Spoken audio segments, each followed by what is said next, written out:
خدا کے زندہ کلام مقدس میں سے پولس رسول کا خط ہے کرنتھیوں کی کلیسیا کے نام، پہلا خط کرنتھیوں کی کلیسیا کے نام، اس کا 9واں باب اور اس کی 27ویں آیت۔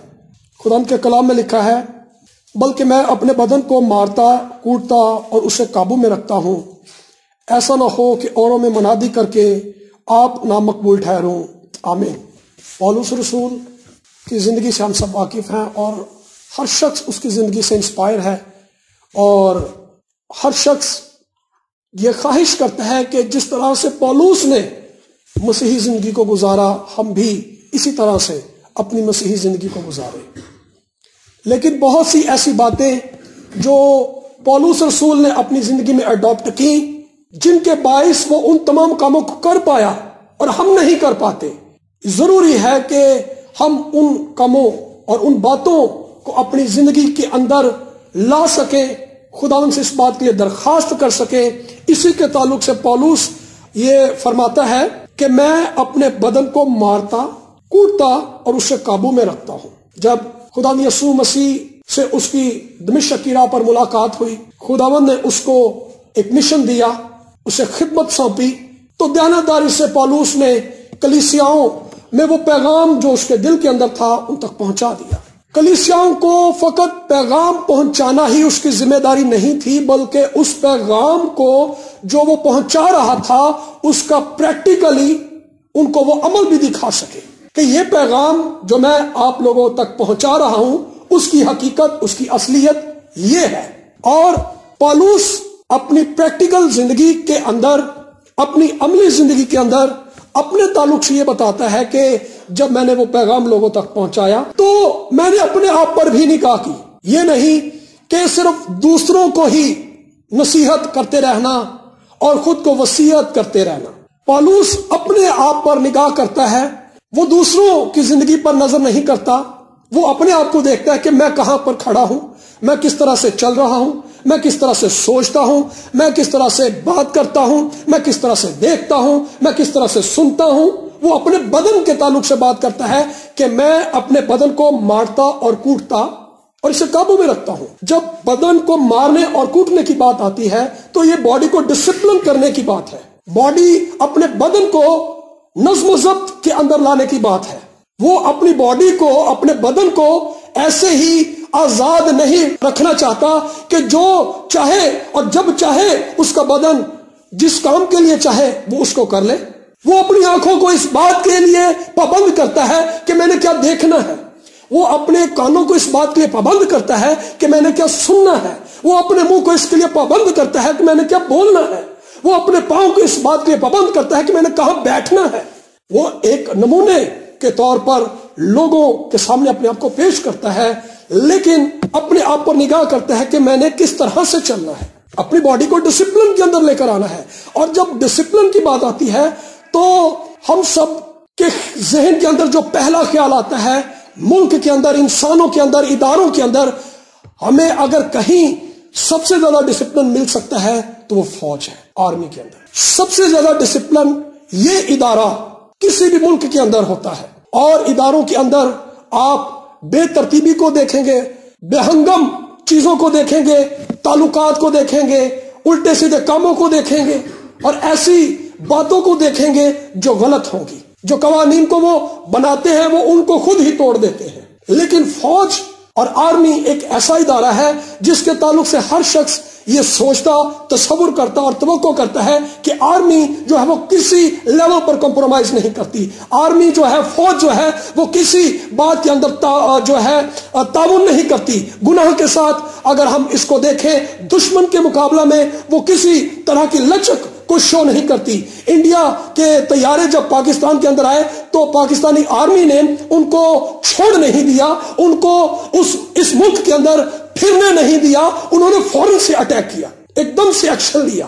آرمی جو ہوتی ہے وہ فوراً سے ڈیسیژن لیتی ہے، ڈیسائیڈ کرتی ہے کہ میں نے کیا کرنا ہے۔ ہم اپنی باڈی کے تعلق سے اس بات کو ہمیں ڈیسائیڈ کرنا ہے کہ ہم نے جس جگہ پر ہم ہیں، جن حالات میں سے ہم گزر رہے ہیں، ہم نے ان حالات میں کس طرح سے فوراً ڈیسیژن لینا ہے۔ جب مسیحی زندگی کے اندر چل رہے ہیں، ہم آرمی کے علاقے میں رہتے ہیں، اور جب میں اپنے گھر کو جاتا ہوں تو وہاں آفس ہے جہاں پر جابز آرمی میں جب آتی ہیں تو لائنیں لگی ہوتی ہیں لڑکوں کی، وہ وہاں پر ٹیسٹ دینے کے لیے بھی آتے ہیں، اپنی درخواستیں جمع کروانے کے لیے بھی آتے ہیں۔ تو ایک ضرورت مند شخص جہاں سے بات ہے وہ جاب کی خواہش کرتا ہے کہ مجھے جاب مل جائے، لیکن آرمی کے اندر جاب مل جائے یہ اس سے بھی بڑی بات اس کے لیے ہوتی ہے۔ جب وہ اپنی درخواست دیتا ہے اور اس کو جاب مل جائے تو وہ بڑا فخر کرتا ہے کہ میں ایک بڑے ادارے کے اندر، جو ملک کے اندر سب سے سپیریئر، جس کو زیادہ عزت دی جاتی ہے، جس کو زیادہ عزت کی نگاہ سے دیکھا جاتا ہے، اس ادارے کا اب میں ملازم ہوں۔ اور ایک مسیحی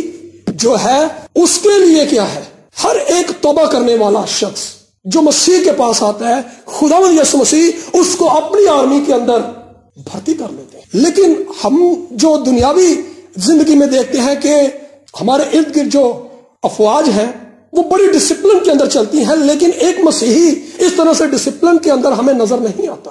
وہ کس طرح سے اپنی مسیحی زندگی کو گواہی بناتا ہے دوسروں کے لیے، جن کاموں سے وہ دوسروں کو منع کر رہا ہوتا ہے وہ خود ہی اس کام کو خود کر رہا ہوتا ہے۔ ابھی پچھلے دنوں میری ایک بھائی سے ملاقات ہوئی، آرمی میں جاب کے لیے اس کی ایک خواہش تھی کہ مجھے آرمی کے اندر جاب مل جائے، اس کے لیے دعا بھی کی۔ اور تھوڑا عرصہ پہلے، یہ چند دنوں کی بات نہیں بلکہ اس کو کچھ عرصہ گزر چکا ہے، تو اس بھائی کو جاب بھی مل گئی وہاں پر، اور جاب ملنے کے بعد جب اس سے پھر سے رابطہ ہوا تو اس نے یہ بتایا کہ بھائی میری لائف کے اندر ایک ڈسپلن آ گیا ہے۔ جب میں اپنی عام زندگی کے اندر تھا تو میرے اٹھنے کا کوئی وقت نہیں تھا، میرے ماں باپ مجھے اٹھاتے رہتے تھے، بیٹا اٹھو بیٹا اٹھو، اسکول جانا ہے، بیٹا اٹھو کام کرنا ہے۔ لیکن جیسے ہی مجھے آرمی کے اندر بھرتی کیا گیا تو سب سے پہلے انہوں نے مجھے ڈسپلن کے تعلق سے سکھایا۔ اس سے پہلے کہ مجھے اور چیزوں کے تعلق سے سکھایا جاتا، مجھے کس وقت اٹھنا ہے، مجھے کس وقت کھانا کھانا ہے، مجھے کس وقت سیر و تفریح کرنی ہے، ایکسرسائز کرنی ہے، ہر ایک کام جو ہے وہ ڈسپلن کے اندر میری لائف کے اندر لے کر آئے۔ تو میں اپنی لائف کے اندر یہ سوچ رہا تھا کہ یہ اچھا ہوا کہ میں نے آرمی جوائن کر لی۔ میری زندگی جو بے ترتیب تھی اس کے اندر نظم و ضبط ہے۔ اب میں وقت پر اٹھتا ہوں، وقت پر اٹھ کر دعا کرتا ہوں، وقت پر اٹھ کر جو ہے ایکسرسائز کرتا ہوں، میرے کھانے کا ایک ٹائم ہے اور سیر و تفریح کا بھی ایک ٹائم ہے، دوستوں کے ساتھ اٹھنے بیٹھنے کا ایک ٹائم ہے، ہر ایک کام ٹائم پر ہوتا ہے۔ کوئی ایسا نہیں ہے کہ میں اپنی جاب کو چھوڑ کر اور گپے لگانے کے اندر بیٹھ جاؤں، ایسا نہیں ہوتا، ہر ایک کام ٹائم پر کرتے ہیں ہم وہاں پر۔ تو ایک مسیحی جو ہے اس کی یہ حالت نہیں ہونی چاہیے کہ وہ جہاں بیٹھا ہے وہاں بیٹھا ہی رہے، اس کو یہ پتا ہے، ہونا چاہیے کہ یہ ٹائم میرا دعا کا ہے، یہ ٹائم میرے گھر کے کام کا ہے، یہ ٹائم میری منادی کا ہے، اور یہ ٹائم مجھے اپنے رشتہ داروں کو جا کر ملنا ہے۔ مسیحی زندگی کے اندر جب ہم غور کرتے ہیں، پالوس اس کے 3 درجے بتاتا ہے: شخصی تعلق خدا کے ساتھ، فیملی، اور تیسرا خدمت۔ لیکن افسوس کا مقام یہ ہے کہ زیادہ تر لوگوں کی یہ حالت ہے، وہ خدمت کے تعلق سے ہی سوچتے رہتے ہیں، میری کیا خدمت ہے، مجھے کیا کرنا چاہیے، میں کیا کر رہا ہوں، میں کیسے آگے جا سکتا ہوں۔ وہ اپنے فیملی کے تعلق سے اور خدا سے جو تعلق ہے اس کو کم سے کم وقت دیتے ہیں۔ ان کا دھیان اپنی خدمت، اپنی زندگی کو آگے لے کر جانے کے تعلق سے رہتا ہے۔ مسیحی زندگی کا یہ پیٹرن ہے، اور مسیح نے بھی اس کا نمونہ ہمیں دیا ہے۔ سب سے پہلے پرسنل ریلیشن خدا کے ساتھ، یہ ٹاپ پریورٹی پر ہونا چاہیے، اس سے اوپر کوئی چیز نہیں ہے۔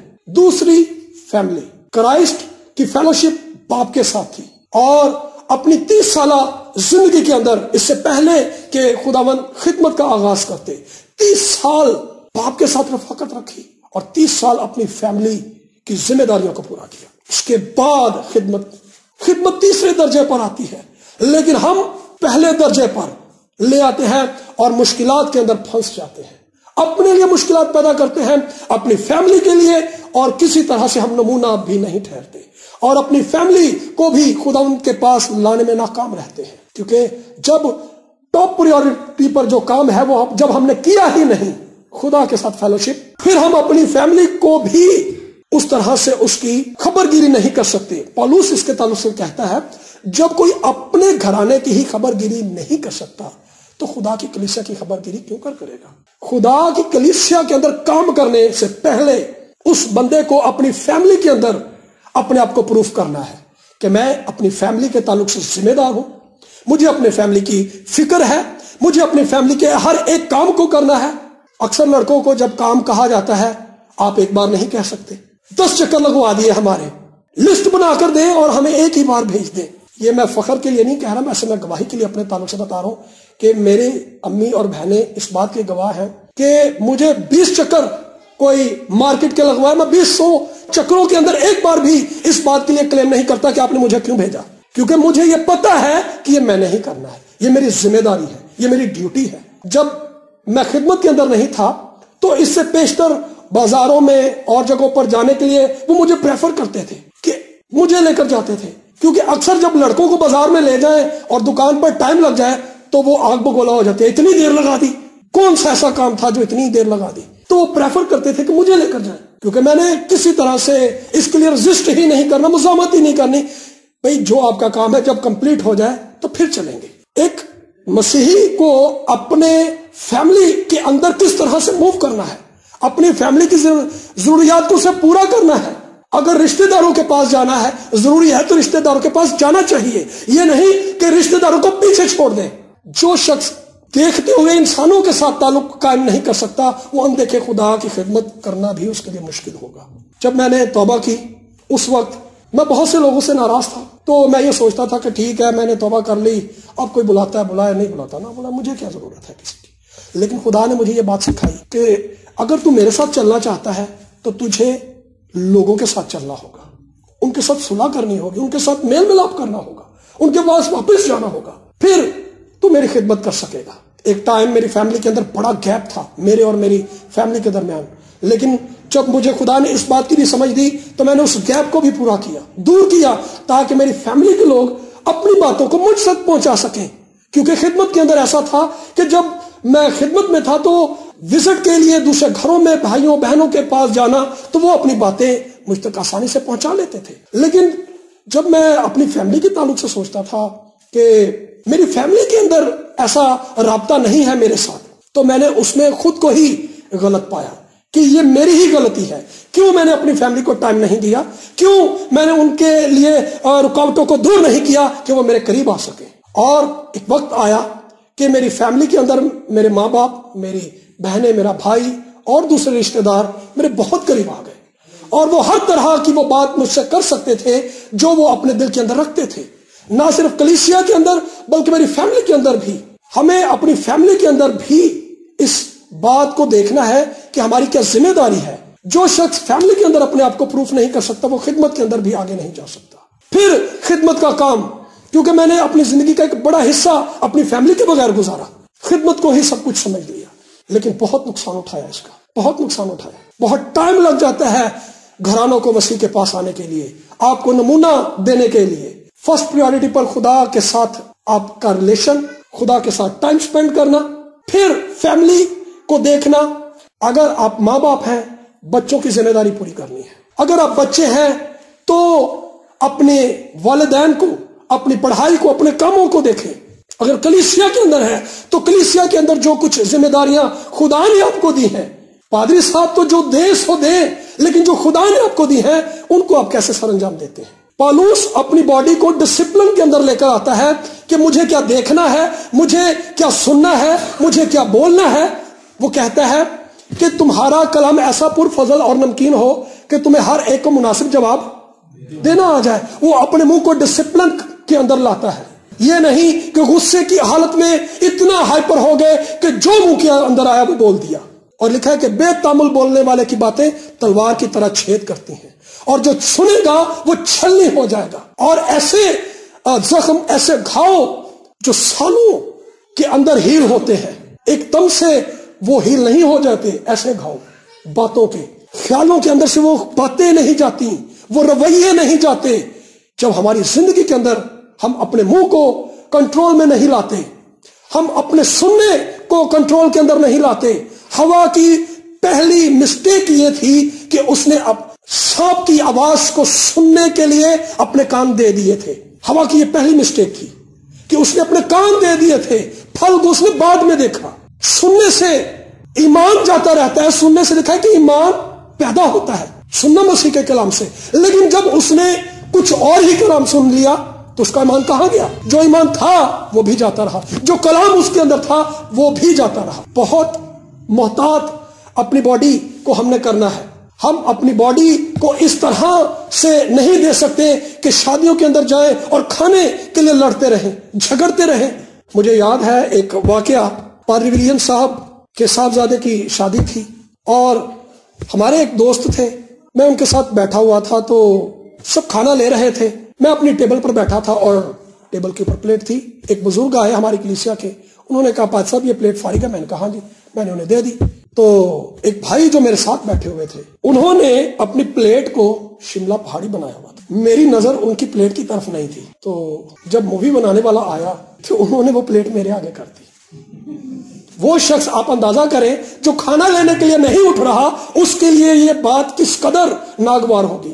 میں اس قدر برہم ہوا اپنے اندر کہ یہ کیا ہوا میرے ساتھ، یہ کیوں کیا اس شخص نے میرے ساتھ ایسا۔ میں اس جگہ سے کھانا کھائے بغیر اٹھا، کیونکہ یہ بات میرے لیے اس قدر دکھ دینے والی تھی کہ یہاں جو لوگ موجود ہیں ہم ان کے درمیان کلام سناتے ہیں، ہم ان کے درمیان ماڈل ہیں، اور ان کے لیے یہ کیا نمونہ ہوگا کہ یہ شخص جو بڑی باتیں کرتا ہے، جو بڑا کلام سناتے ہیں، یہ کھانے کے لیے کیسے دیوانے ہوئے جاتے ہیں۔ آپ یقین نہیں مانیں گے کہ میں کتنے ہفتے اس چرچ میں نہیں گیا اور روتا رہا کہ خداوند اس فلم کے اندر سے یہ سین کاٹ ڈالا جائے، کیونکہ یہ میرے لیے بہت دکھ دینے والی بات تھی، میرے لیے پریشان کر دینے والا معاملہ تھا۔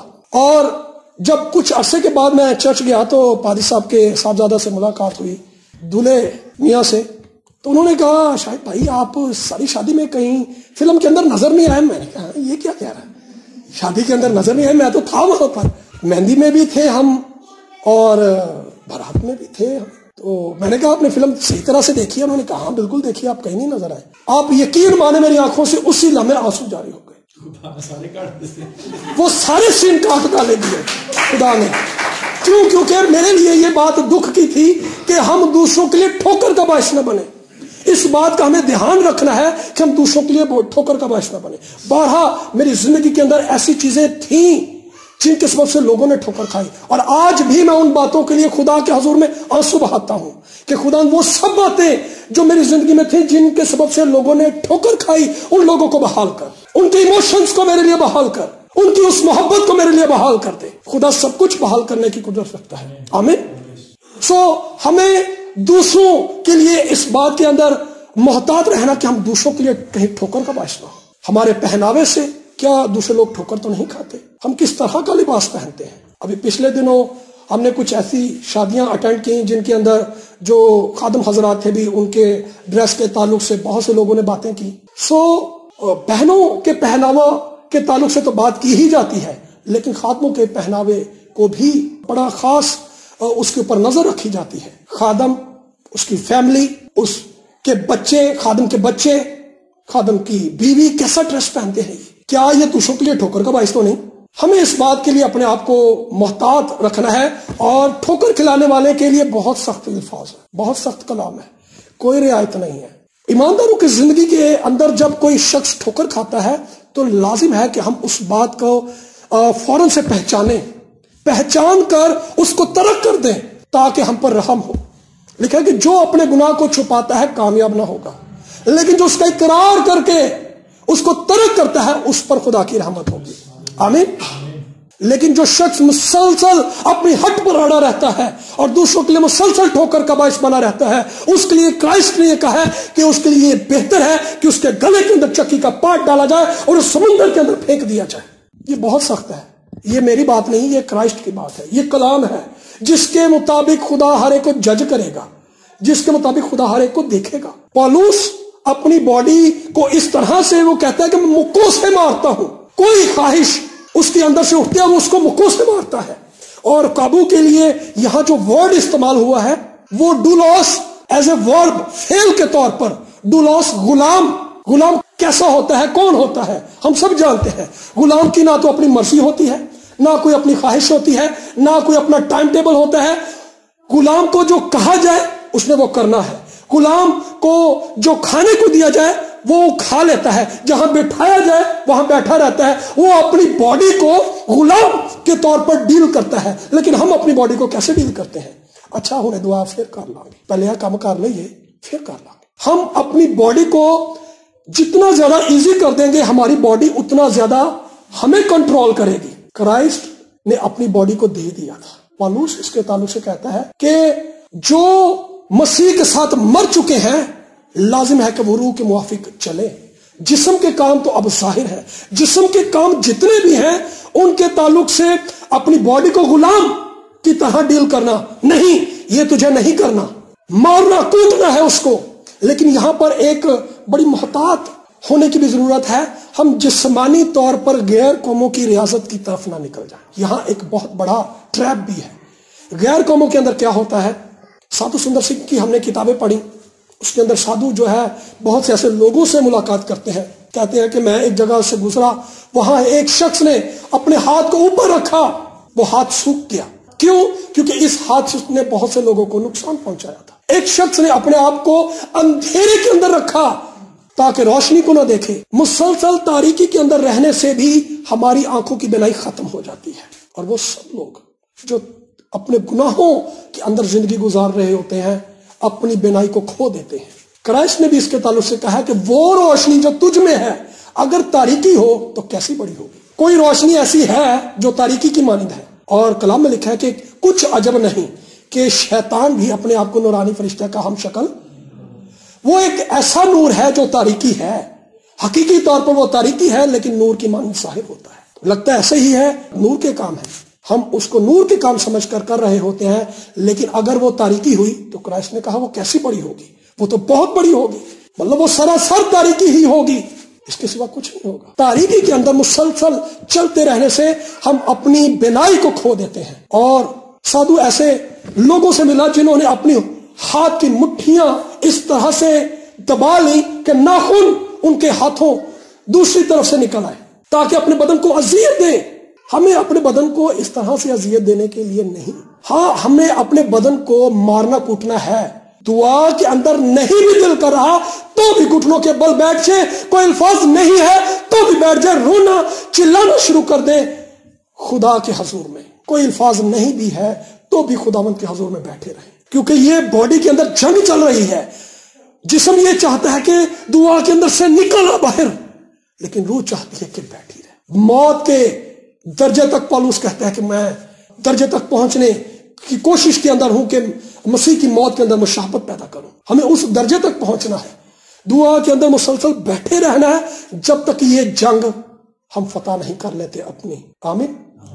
اور یہ وہ وقت ہوتا ہے جب خدا اس فتح کے بعد ہم سے کلام کرنا شروع کرتا ہے، لیکن جب تک ہم اس جنگ کو فتح نہیں کر لیتے اس وقت تک خدا ہم سے کلام نہیں کرے گا ہماری زندگی کو اگلے درجے پر لے کر جانے کے لیے۔ ایک مسیحی کے لیے یہ ضروری ہے کہ وہ دوسروں کے لیے ٹھوکر کا باعث نہ ہو، کیونکہ وہ ایسا آگے کہتا ہے ایسا نہ ہو کہ اوروں میں منادی کر کے خود نامقبول ٹھہروں۔ یہودا اس کی ہمارے سامنے بڑی اتم مثال ہے۔ مسیح کے ساتھ رہا، کلام سنایا، معجزات اس کے ہاتھ سے ہوئے، بدروہیں اس کے ہاتھ سے نکلی، لیکن ایک خواہش کے ہاتھوں مارا گیا۔ اس نے اپنی باڈی کو ڈسپلن نہیں کیا، لالچ کے اندر پھنس گیا۔ اور کلام میں لکھا ہے کہ ہر طرح کی برائی کی جڑ جو ہے وہ زر کی دولت ہے، زر کی خواہش ہے، ہر طرح کا جو لالچ ہے روپے پیسے کا وہ برائی کی جڑ ہے۔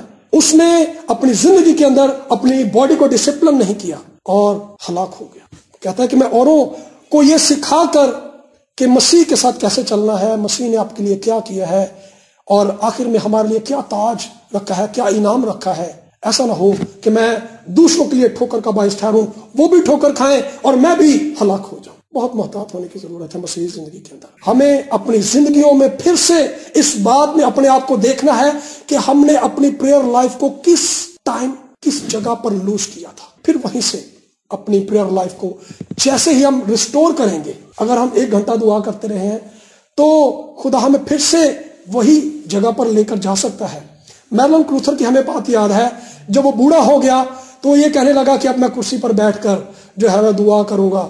خدا نے اسے پوچھا میرلن تو یہاں کیا کر رہا ہے؟ اس نے کہا خداوند شکر گزاری کر رہا ہوں، دعا کر رہا ہوں۔ اس نے کہا نہیں، تجھے پہاڑ پر جانا ہے۔ ایک بوڑھے شخص کے لیے پہاڑ کے اوپر چڑھنا اور بھی زیادہ مشکل ہے، مطلب ایک مسیحی کو، ایک خادم کو، ایک مسیح کے گواہ کو اپنی ابتدائی زندگی کی بنسبت اپنے آخری دنوں کے اندر پہلے سے بھی دگنا دعا کے اندر جانا ہے. آمین. یہ وہ مقام ہے جہاں خدا ہمیں دیکھنا چاہتا. پھر ہماری خدمت، ہماری مسیحی زندگی جس میں ہم قائم رہیں گے.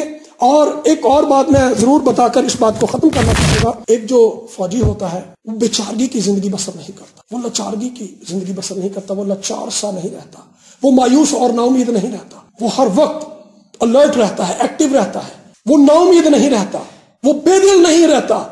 اس کو یہ پتا ہے کہ میں جس جگہ پر کھڑا کیا گیا ہوں، میں نے اس ڈیوٹی کو کس طرح سے پرفارم کرنا ہے. وہ ہر وقت اس کے لیے تیار رہتا ہے. ایک مسیحی کو بھی ہر وقت اپنی پریئر لائف کے اندر اپنی باڈی کو ڈسپلن کے اندر لے کر آنا ہے. آمین.